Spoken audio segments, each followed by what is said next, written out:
Welcome to Adventures in Alchemy, a podcast filled with witchy tips and true stories to inspire your magical life.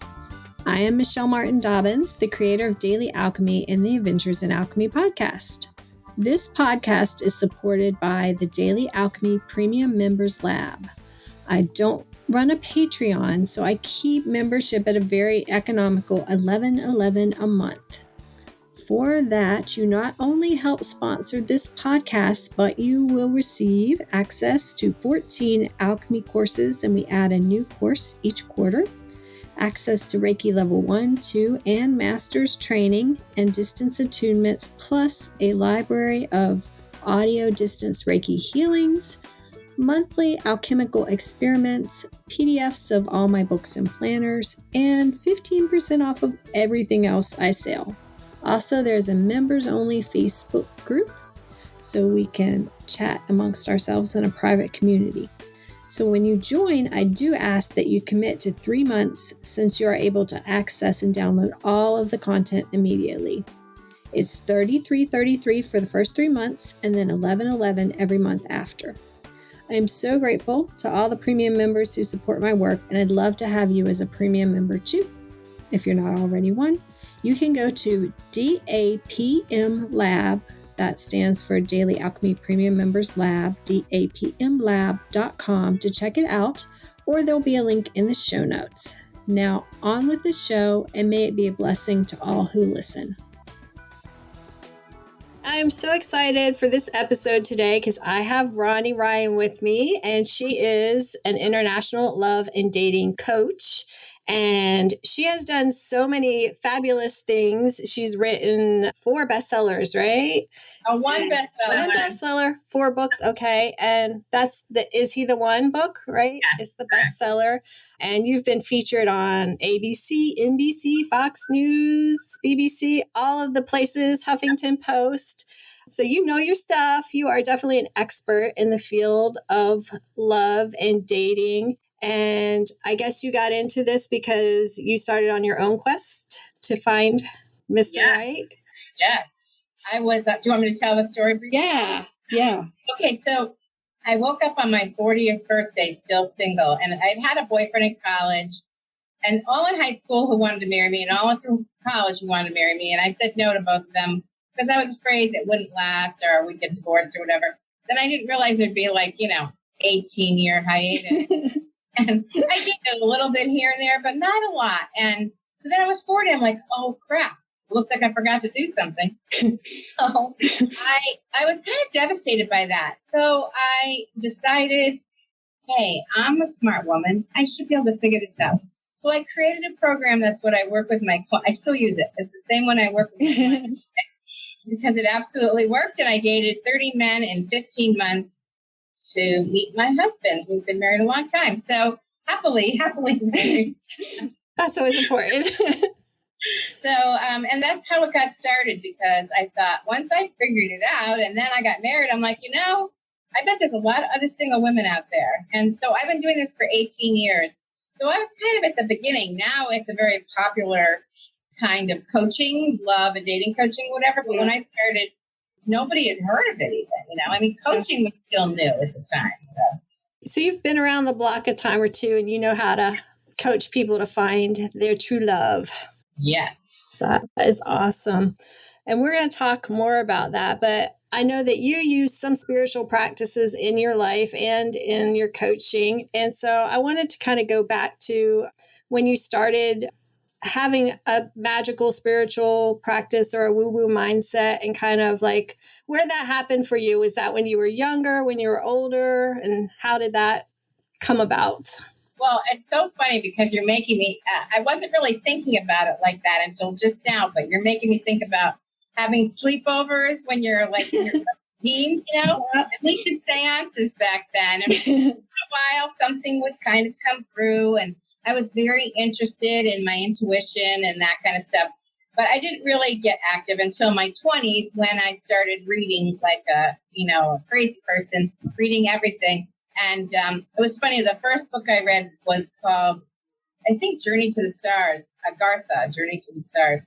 And that was a wacky book for somebody who hadn't read any of that new agey, spiritual, magical stuff. And I immediately started having crazy dreams. And I'm like, whoa, what's going on here? So I had a lot to learn.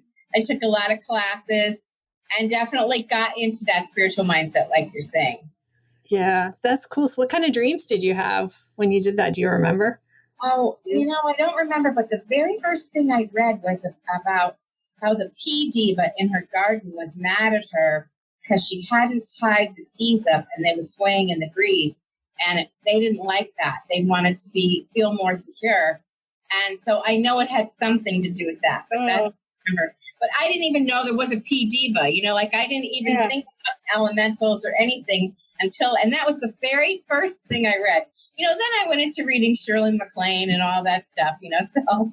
But that was really interesting. So I've definitely had some wild dreams over the years, but that book created some definite wild dreams. That's cool. Yeah, I think the spirit world definitely speaks to us through dreams a lot. So that's really cool. So you kind of started with the seances and the books. How have your interests shifted and grown? What kind of practice? I know you're a Reiki master, so you incorporate Reiki. What other kinds of things have you added over the years? Well, I took a lot of classes, so I really wanted to work on my intuition. And when I took my first Reiki class, Reiki 1, then within that 21-day period that so many people talk about, that's when I really broke through and I started to channel. So one of the things that I learned how to do was channel, spirits. And what happened was people would say, well, who are you channeling? And I was like, I don't know. And they'll be like, well, you must know. You have to know. There's a lot of fear out there, And I'm like, I finally realized after I did it for a while that I was channeling other people's guides for them. Oh, wow. That's cool. Yeah, because it was always different. And I'm like, why is it always different?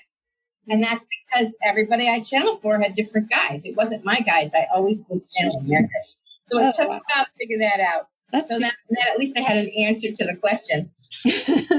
So, but let's see, I took so much stuff. I took polarity therapy and some psychometry, which holding objects and shamanism. And, if there was a class that was useful, I was very practical about everything. I'm interested in things that I can use to help me and other people. Some people just like to learn about all kinds of things in general. That's not as much my direction. I'm much more interested in any tools, methods, techniques I can learn to make my life easier and help my clients. That's basically what it's all about. So, but I've also studied some Bach flower remedy stuff, and I dabble in essential oils, and I just gravitate to a lot of things. I love crystals. I have rocks all over my house. I have little altars all over my house. So I love the elementals, and I go in there and talk to them when it's gardening season. And I live up north in Connecticut, so we're not there yet. But I do go into my garden and talk to them, and they've helped me with different problems and stuff. So I'm kind of all over the place. I'm not that focused because I have a lot of interests. You sound like me, yeah. A lot of eclectic interests. We'll draw from here, draw from there, and everything that works. Because I'm kind of like if I try something and I go through and I learn it and it doesn't really work for me after I've given it a good go, then I'm like, okay, well, next thing. Because like you say, it's the results are a key into what you're working on. One of the things that was my favorite was I took a class in Hawaiian shamanism, which is different than traditional Native American shamanism, and was one of the best things. And the guy who taught the class, Serge Keely King, I had never been in the presence of somebody that masterful. And it was so amazing just to watch how he ran the class, how he dealt with difficult people. The whole thing was, it was just an amazing experience. And, he did things like he'd get a group of people together to talk to the dolphins and try to help them learn how to jump out of the tuna nets and stuff. So they were doing a lot of very active work, interacting with the animals and sea life and et cetera. I was just fascinated by the whole thing. But he had a lot of very practical things that you could use on an everyday basis. Wow. So I love his work. That's really cool. I love that, though, when people are actively trying to help the animals or trying to help the environment with with spiritual practices, because I feel like that's just such an important facet of what we do. Yeah. Yeah. To make the world a better place. Absolutely. And of course, somebody meeting their significant other for life, that's a definite thing that makes the world a better place, right? For that one person and then for everybody that they interact with. Yeah, it's, for me, I felt so accomplished when I found the man I married, and I learned so much from those 29 other guys I dated, right? Learned from everybody, never mind all the learning with my husband. So, it's been an incredible journey, and I really enjoy working with women to help them open up or figure out what's getting in the way or help them smooth the path or consider other options or just build up what I call their love vibe, because, the energy you put out there is what attracts the love in. So at this point, I spend a lot of time working on that love vibe stuff to make sure their frequency or that vibration is from a loving place. A lot of people have had some bad relationship experience, and they come to me in midlife with sad stories and difficult situations and divorce or bad breakups or whatever. And, we all have baggage. For sure. But if you really want to find that amazing, lasting love where you're really connected, it helps to let go of some of the hurt, clear out the old stuff, release the baggage from your exes and from bad experiences, or even just plain bad dating experiences, so that you can be open at that higher level to attract from the heart level the person that you're really looking for. Yeah, that makes sense. So what's your take on self-love? Do you think amping up your self-love is going to help? Oh, yeah. I am huge on self-love. And this is really, it's been evolving, because 18 years is a long time to do this, never mind the time I spent working on myself to catch on to all this stuff. And when I did this, there were no books or programs or anything when I did it for myself. So now, yes, I'm a huge proponent of self-love, and a lot of my social media is about self-love, because all love, I know it's trite, but all love starts with self-love. And a lot of times when people are super particular about the kind of person they want, I have discovered that they're also very hard on themselves and critical of themselves. And so the more relaxed you are about who you are and who you want to attract, the more accepting and comfortable you are. This has nothing to do with settling, so I want to just make that clear. Yeah. I'm not about settling for less than you deserve or anything like that, but I am about opening your heart so that you can connect at that level with that same level person coming from their heart. And that's what it's really about. So that's why self-love is essential. Because if you're always beating yourself up, or you feel like you're single because it's your fault or whatever, then that's not putting out positive love. Yeah, you're kind of pushing people away from you. And maybe if you already have that picture of exactly what your perfect man or whatever looks like and how they dress and you might actually miss out on that person that would have the spiritual connection that would actually be better than what you thought. Because I always was taught that, like, ask for this or something better. So you open yourself up to more than just what you think, because the universe might have, the universe probably has a broader perspective than we do and can maybe know what would really make us happy that we might not even have imagined yet. That is so completely true. And I have found that when you get super particular, you do miss opportunities. I absolutely missed opportunities because I had attitudes about the people who were approaching me. And so I was alone because as a result of those things, I could have had, I don't know if any of those were the perfect guy, but I would have had more experiences. And everybody you date helps you learn about yourself, because that's what's really going on in relationship, right? You're really learning about yourself, which is why the self-love is such an important aspect of the whole process. So yeah, that's what I've definitely discovered. The more self-love, the more loving you are, the more love is attracted to you. Yeah, all goes together. That just makes sense.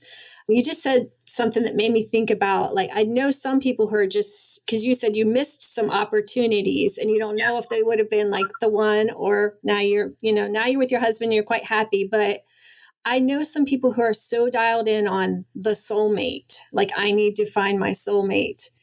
And I find that interesting because I think some people use that to either stay with a relationship that's not good because they think that person is their soulmate and they may not be treating them well, or they just like keep pushing people away because they're in search of some elusive soulmate. So I don't know. What do you think about soulmates being? It's so interesting that you asked this question because this is coming up more and more. And there's also this twin flame thing. Yeah. Talk about, and twin flames, I think, is even more particular than soulmate. So the twin flame is like, you're split apart and you're two halves of the same whole. I suppose that, could happen on occasion. I think if you're waiting to find that part, you don't even know if they're, I don't know about everybody's belief system, but they might not be incarnated right now, that one person. So to me, a soulmate, I believe you could have more than one soulmate. Yeah, I'm a fan of that. One of the ones. One of the ones, right. I also feel like when people come to me after several divorces and they're really upset and they feel like they're failure at relationship, I say no, because you were probably evolving. And this was all part of your learning process. And they might have all been soulmates. Because you don't know that just because you meet your soulmate, it's supposed to last forever. Yeah, I think people have this romanticized feeling that gets them stuck because they think it's supposed to last forever and it's supposed to be perfect. And they're not supposed to annoy you when they chew their food loudly, like, and all the normal things that we deal with in relationships. Yeah. My husband will often say, hey, I might be Mr. Right, but I am not Mr. Perfect. Yeah. We're very clear on that. It's not like we don't have any things to work on or whatever. We're human and we have to work on everything. I'm not the marriage coach. I'm the love coach. So I'm learning about marriage every day. It is definitely an ongoing learning process for sure. That's funny. I just wondered because I feel like a lot of people get stuck around that soulmate thing. And like, I don't know, we've talked about a little bit on past lives. And I think we're both on board that that's something that happens. So sometimes with my husband, I feel like there's past life energy, I adore him, but I almost feel like some people in my life that I have a soulmate relationship with are not like a romantic relationship, are like some of my children or my cousin and things like that. So I feel like just opening up to like, you can get needs met from all kinds of relationships, maybe just not putting so much pressure on the romantic relationship and just letting it be, what it is instead of making it be everything. Okay, so we just had a little Mercury retrograde hiccup there, and now we're back. So I wanted to ask you, like, for people who are dating, like, what does dating from the spiritual perspective, like, does that change what you're doing when you're going into looking for a date, or how do you add your spirituality into your dating practice, I guess? I don't know dating. No, but it's such a good question. Sometimes people come to me and they just want to know, I work with mostly women who are heterosexual. So they come to me and they just say, I don't need any coaching. I just want to know where the men are. I don't know where they are either. But, I can tell you that men are everywhere. They're all huddled over in some special bar where, it says all the good men here with an arrow, you know what I mean? Yeah. So the good men are everywhere. Are you presenting yourself? How are you presenting yourself? And that, to me, is why I think of dating as really being a two-pronged approach. One is, yes, you have to understand the mechanics. Do you know what to write and what not to write in your profile, how to email, how to talk to men or how to talk to women, whatever it is? Do you know how the mechanics basically work? A lot of people are a little in the dark about how things work today. And a lot of times they want to be super direct and honest right up front. I'm just going to lay it on the table and lay it all out. And I'm like, yeah, not a good idea. But the other aspect of this is, how do you present yourself? How do you feel about yourself? That's where self-love comes in.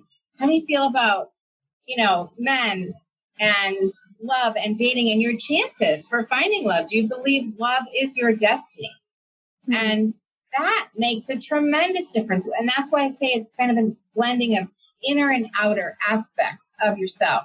So you have to understand the basics of how dating works today. It's certainly not like it was 20 years ago or whatever, but you really also need to be in the right mindset. And that's why I spent all this time talking about love vibe, because that matters tremendously. So like one of my favorite things to tell my clients to do is before they even get online to start looking at the people, make sure you sit there and you center, even if it's 30 seconds, and just imagine like this cloud of pink loving light coming down over you and filling you with love and peace and relaxation, because your energy will be so different. And I have seen some of the most beautiful women have terrible luck online and not meet anyone.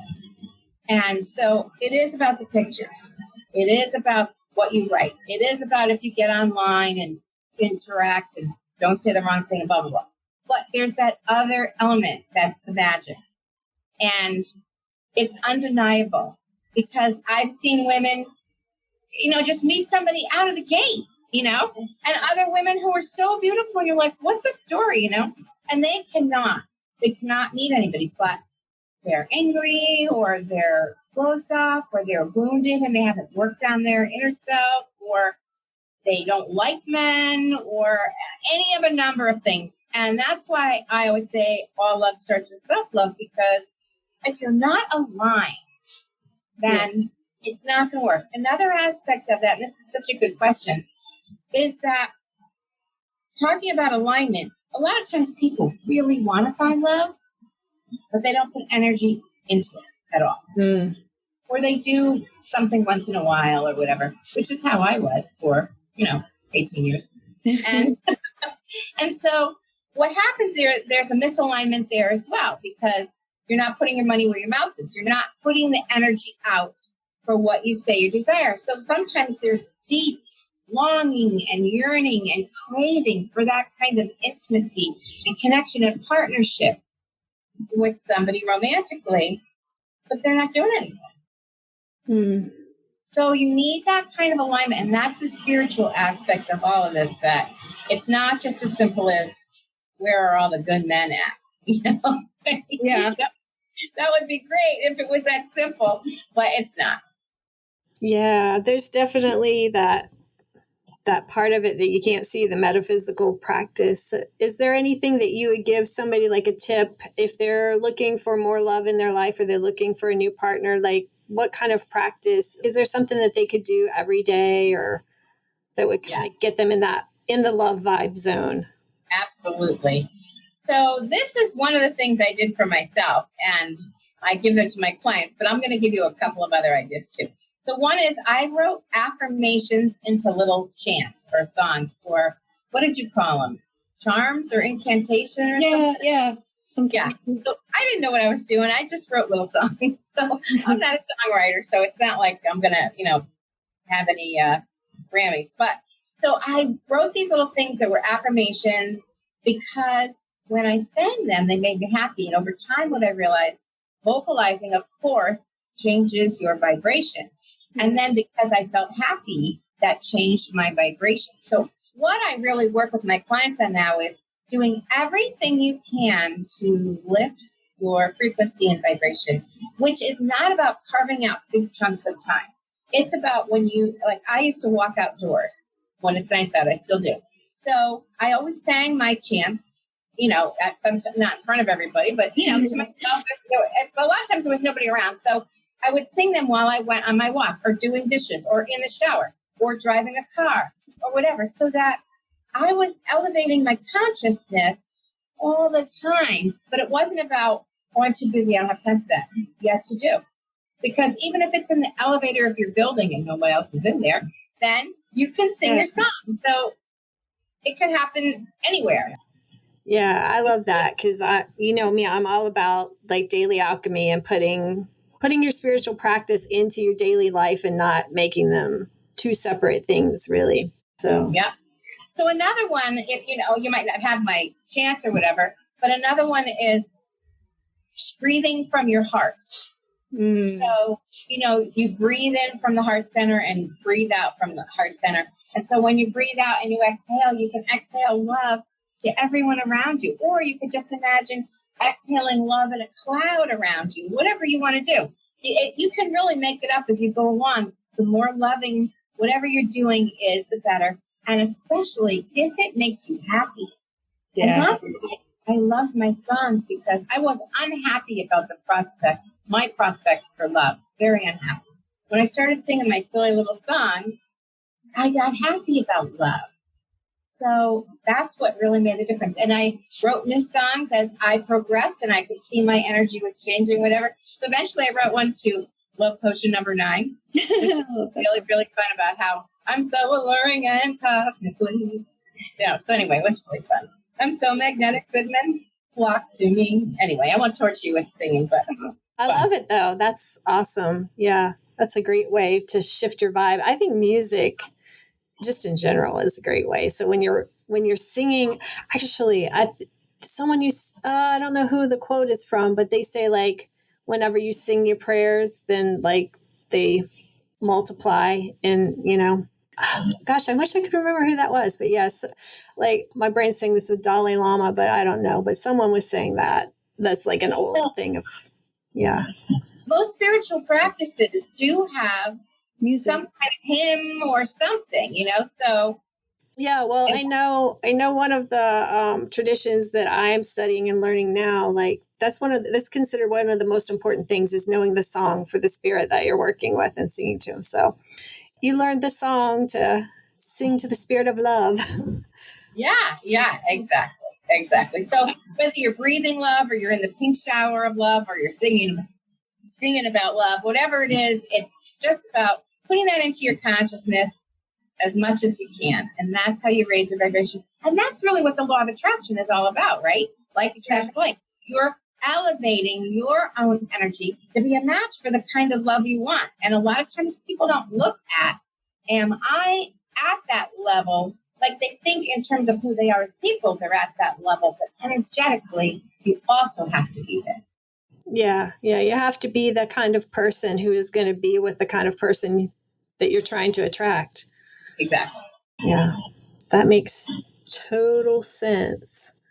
So I wanted to ask you kind of a little bit off topic. I've been trying to get like a lot of people's magical stories, and I know that you've had a lot of really cool magical experiences in your life. So I wondered if there was one, whether it's around the topic of love or not, that you wanted to share with everybody. Oh, wow. Pick one. Wow. Well, you can share more than one, but we'll start with one. Okay, I'm trying to think about which one. I'm going to tell the bird story. So I was in a beach resort town with my girlfriend. Her father owned a beautiful home there. And so we went for a Labor Day weekend, and we got ourselves all ready to go out and sit by the pool. And there were hundreds and hundreds of, I'm assuming they were starlings, little black birds. And they were sitting on the telephone line like there wasn't an empty space on any telephone line. And then they were kind of flying over the pool with their mouths open and dipping into the pool and coming out to drink the pool water, I was like, come on, you should know better. That doesn't it's right. But anyway, that's what they were doing. So we're like, how are we going to use the pool? Like, we can't go in the pool with all these birds flying into the water. They're like dive bombing. What are we going to do? And I said, well, I had learned this thing called grokking, which I didn't even realize. You can look it up and find grok now, but I don't know if it was always there. So anyway, grokking is the idea of merging or blending with the energy of something else. So I said, let me see if I can talk to the bird spirit and blend with the bird spirit and have a conversation. So I probably spent, 10 minutes meditating and imagining that I was the bird. I was the bird spirit, imagining like I could feel the feathers on my neck and the beak on my face, and just really tried to get into the energy of being that bird, and the bird that represented all of them, like the whatever. And so I talked to that bird and I said, listen, this pool water is not good for you. And if that's what you really want to drink, then let's at least work out a compromise, because we want to use the pool and we can't when you're drinking out of it. So here's what I propose. We'd like to be there from 10 to 12, and then we'll have lunch. And then, so it'd be great if you would dissipate again from noon to 1. And then You can have it from noon to 1, and then at 1:00 we'll come back till like 4, and then you can have at it the next day, the rest of that day, right? So I came out of the meditation, and honestly, I forgot all about it. I completely forgot. And then suddenly the birds started dissipating, and I'd still forgotten. And then we went in the water or whatever, and they completely were gone. And then at like 11:45, the birds started coming back. And I was like, why are these birds coming back? I forgot the agreement I made with them at lunchtime, and they actually did that. That's amazing. They actually left again when we came back out after lunch. The whole thing was like mind-blowing completely. Because like, who the heck am I, to talk to the bird spirit and get them to cooperate? And yet it worked. So it just goes to show you we're a lot more powerful, and we can talk to anything and everything, and it's worth a shot. It's worth a shot. Sure. That is super cool. Very nice that the birds let you have the pool for. They did. For a couple of hours here and there. Yep. So to me, that was one of my most amazing stories. But just yesterday, I go to lunch with a girlfriend. Every once in a while, we meet halfway, and we always go to 2 different places. In the winter, we go to the same restaurant, and we always sit out in the car and meditate after. And that's a great friend that you can meditate with. Do intuitive work after we eat lunch. So we go have sushi, and then we sit in the car. So in this parking lot, they happen to be these 2 trees where we always park. We're just creatures of habit. So we always park in front of these 2 trees. So I get into her car, and we're like, all right, let's tune in before we start asking questions. So we tune in, and then we both come back and open our eyes, and she says, oh, the wildest thing happened. Those 2 trees were like greeting me, and they were so happy, like, you're noticing us. And they were thrilled that the 2 trees were going on and on to her about how they were so thrilled that we were paying attention to them and that we were honoring them and all this stuff, which honestly was not my intention, but it was to tune into, whatever was around. And I said to her, I know you think this is going to be so weird, but I got the exact same thing. They filled me with so much love. Like, I don't know if I've ever had an experience like that, where it just came in like this amazing amount of energy. I'm like, wow, okay, I love you too, So I was just so blown away again by the extent of, and they were so happy. So happy that we were there and sharing the energy with them. It's like you never know when the next magical story is going to hit you. That's true. I've noticed myself that I think because so many people don't really tune in to nature like we used to in our society, that like when you stop and like appreciate nature, even just that, but if you actually like try to focus and send love to them, it just comes back to you like a blast of love. It's like they're so excited that someone's actually paying attention, which is kind of sad in a way. So hopefully more people will start doing that. Put down their phones for a little bit and talk to a tree. Yeah, it didn't occur to me that they would need us. Yeah. Why do you think, what do you need me for? But I guess it's symbiotic, we're all together, all one. So there's a massive tree that got cut down near our house, and my husband and I went for a walk, and we were so sad as we stood on the stump, which it didn't occur to me it would still have energy in it. And it was outrageous how much energy was in that cut down stump. I couldn't believe how much energy is in it. So you never know. It wasn't dead. Yeah. Wow. That's cool. Yeah. That's one of my favorite things to do, connecting with, especially trees. I love trees, but plants too. Yeah. Well, you were talking earlier that you have lots of crystals and you like to work with crystals. And that's one thing that I wanted to ask you about, because I know you make special jewelry to like raise people's vibrations. That's funny. So I just started, I made jewelry for years. My mother taught me how to make jewelry. But recently I started thinking, when I was looking for love, I took advantage of my jewelry and I bought things purposely. So, for example, at one point I bought a ruby ring and I wore it on my left hand because that's the one closest to the heart, and the ruby's really for love or whatever. So I took that a step further more recently, and beads, crystals and beads are so popular right now. And I thought, maybe I can make intentional jewelry where, here's an example. So I have this one.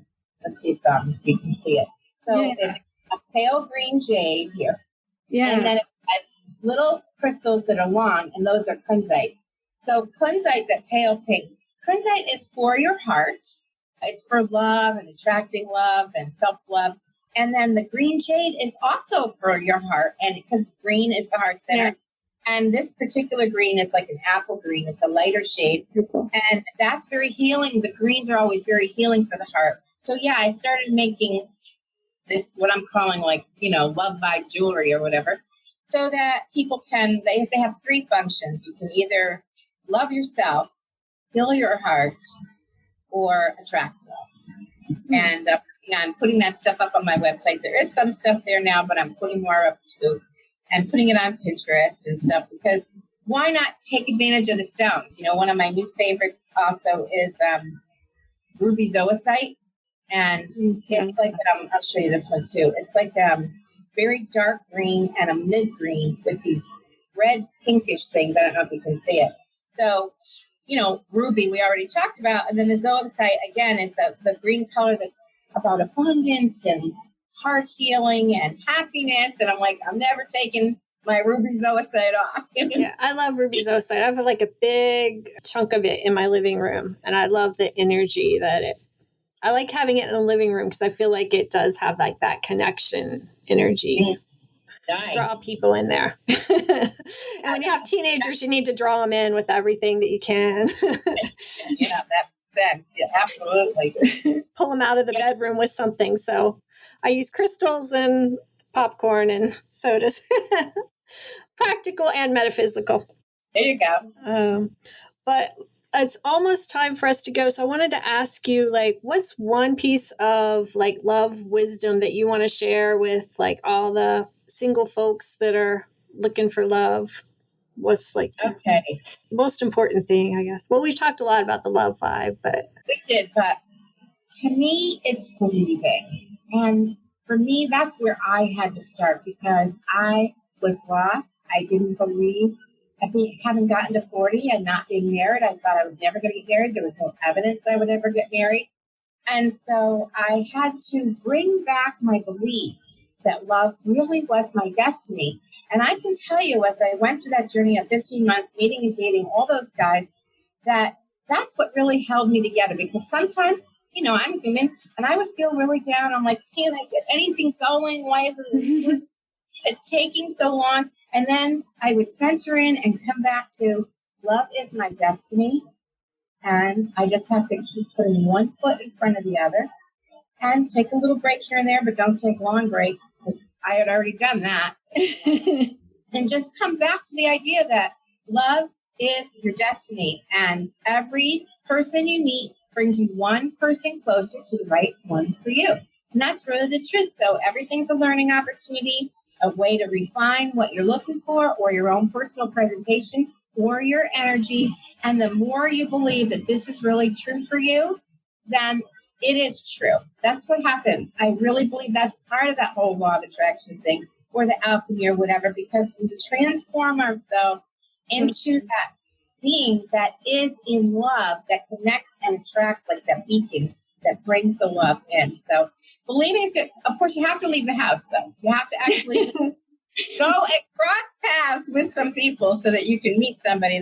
They're looking for you too, and they need to be able to find you. And I think that's another really important aspect. But believe, believe, believe. That's very good advice.